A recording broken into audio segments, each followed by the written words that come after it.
Hola, qué gusto que nos acompañen en este análisis a fondo de la famosa Guía 4.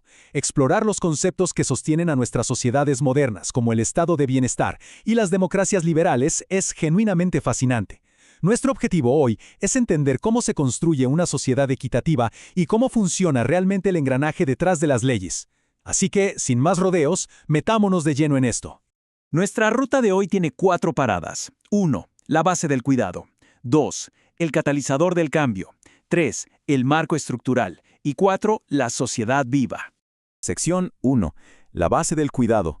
Entendiendo el estado de bienestar. A ver, para arrancar, ¿qué es exactamente el estado de bienestar? Básicamente, es un sistema donde el Estado se asegura de que a nadie le falte lo indispensable para vivir con dignidad: salud, educación, trabajo y pensiones. Lo interesante de esto es que no nació de la nada. Surgió como una respuesta directa a la crisis de 1929. El mundo se dio cuenta, de un día para otro, de que el libre mercado por sí solo no iba a arreglar semejante desastre social. Y ahí es donde entra al rescate lo que conocemos como la intervención keynesiana. Y la guía nos da una analogía fantástica para entenderlo. Imaginen que la sociedad es una gran familia. Bueno, en este escenario, el Estado es como un padre o una madre protectora. Su trabajo no es asfixiarte ni controlar cada paso que das, sino asegurarse de que, si las cosas se ponen difíciles, ningún miembro de la familia se quede sin techo, sin comida o sin un médico. O sea, el Estado interviene para corregir las fallas del mercado, pero, y esto es clave, manteniendo ese mismo mercado vivo y funcionando. Ojo aquí, porque siempre surge la misma duda. ¿Acaso el estado de bienestar es exactamente lo mismo que el socialismo? Es un error de concepto súper común, y el texto nos pide aclararlo de una vez por todas para no confundirnos sobre cómo funciona realmente esta estructura económica. La diferencia es monumental. Piénsenlo así. El estado de bienestar vive y convive con el mercado. Es un sistema mixto. La iniciativa privada sigue ahí haciendo sus negocios, pero el Estado entra como un árbitro para nivelar la cancha y corregir las desigualdades sociales. En la otra esquina tenemos al socialismo, que por definición implica que el Estado toma el control directo de los medios de producción. Así que, en resumen, no, definitivamente no son la misma cosa. Y para probar que no existe una única fórmula mágica para aplicar el estado de bienestar, solo hay que mirar a Europa. El modelo nórdico, por ejemplo, va con todo por los servicios públicos universales. El modelo continental europeo se basa mucho más en seguros vinculados al trabajo. En el sur, el modelo mediterráneo se apoya muchísimo en las redes familiares y las pensiones, mientras que el anglosajón, como en el Reino Unido, es mucho más focalizado y confía bastante en las fuerzas del mercado. Cada país ajusta el sistema a su propia historia y bolsillo. Pasamos a la sección 2. El catalizador del cambio, la guerra de Malvinas y la recuperación democrática. Para entender lo que pasó en Argentina a principios de los 80s, imagínense a un líder que está perdiendo toda su popularidad. En un acto de total desesperación, decide apostarlo absolutamente todo en una sola jugada maestra para recuperar el aplauso del público. Pero resulta que pierde la apuesta de manera catastrófica y lo único que logra es acelerar su propia caída. Bueno, esa fue literalmente la estrategia de la dictadura militar argentina al iniciar el conflicto armado de las Malvinas en 1982. Si miramos la línea de tiempo, todo cobra sentido. La dictadura arranca en 1976, pero para principios de los 80 el país ya estaba sumergido en una crisis económica y social tremenda.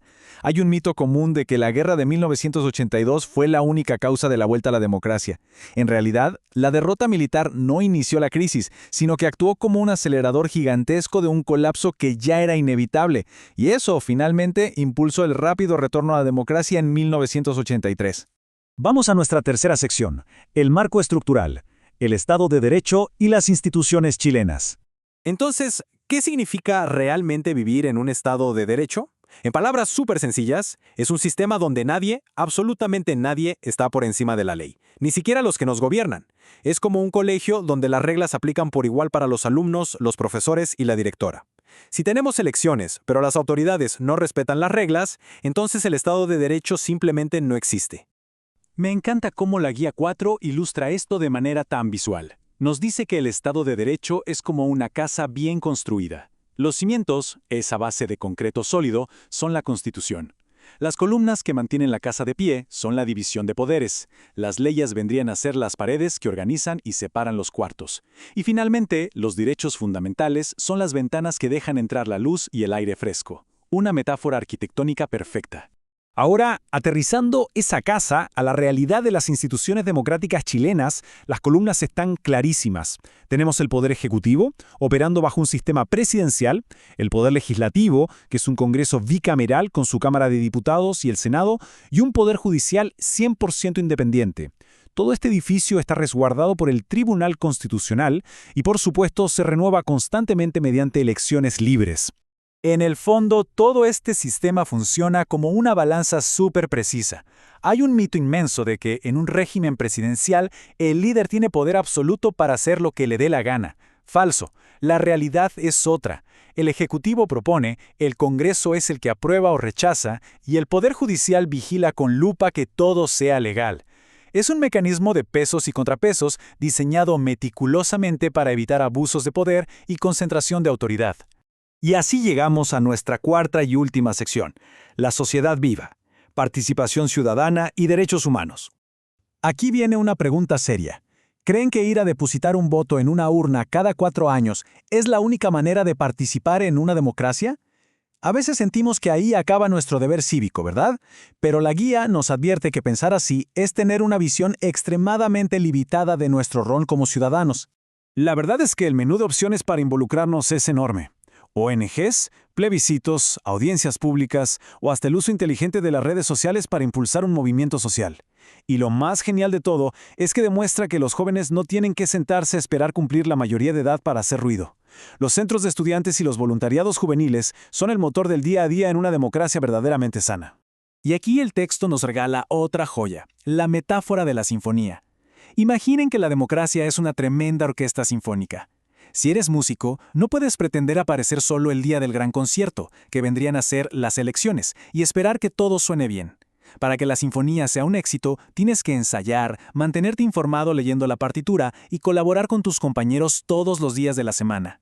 Y para asegurar que esta orquesta suene con justicia en todo el mundo, tenemos los tratados internacionales de derechos humanos. Piénselos como las reglas globales de juego limpio, para asegurar que a todo el mundo se le trate con dignidad sin importar dónde esté. Y un dato clave que subraya el texto, en Chile estos tratados no son simples sugerencias en papel. Tienen rango constitucional, lo que significa que son leyes con un impacto real e inmediato en la vida diaria. Ahora, es súper válido preguntarse por qué necesitamos tratados especiales para grupos específicos. Bueno, usando otra analogía deportiva del texto, la experiencia histórica nos demuestra que ciertos grupos han jugado sistemáticamente en desventaja.